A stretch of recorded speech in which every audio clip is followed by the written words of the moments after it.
Magandang araw! Kumusta ka? Alam kong hindi ka na makapaghintay na magkaroon ng bagong kaalaman tungkol sa nakaraan. Kaya, tara na pasukin ang mundo ng kasaysayan ni Iring.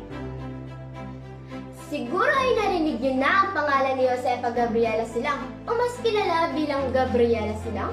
Alam niyo ba na siya ang unang Pilipina na nag-organisa ng himagsikan noong sinasakop pa ng mga Espanyol ang Pilipinas?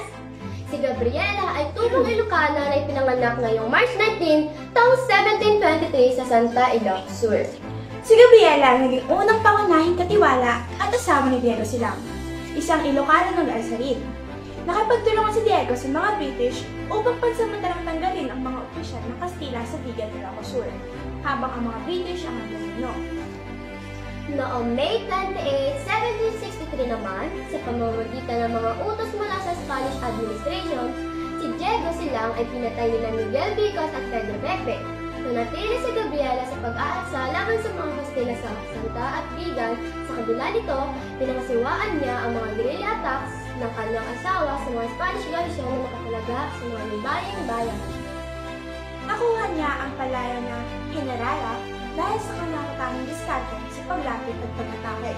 Ang kanyang reputasyon ay nakilala na naging dahilan upang matakot sa kanya ang mga sundalong Espanyol at ang mga Ilocano tumuloy sa Espanya.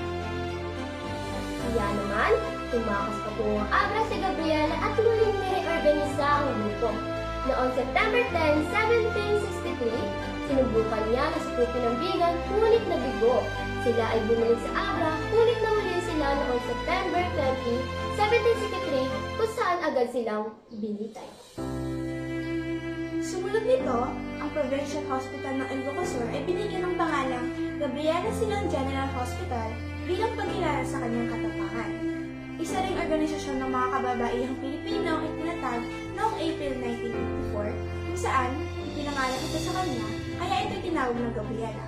O ang General Assembly, Binding Movement for Reforms, Integrity, Equality, Leadership, and Action. Nadagdagan ba ang kaalaman niyo tungkol kay Gabriela Silang? Sana ay natutuhan kayo sa aming tinalakay. A gentle reminder from Iri Perenius na hindi lamang ang oras ng ginintuan, kundi pati na rin ang kasaysayan na ating dapat alamin at alalahanin. We hope you enjoy watching this video about what happened this day in our history. Don't forget to tune into our next videos and follow our class social media account. See you there with our history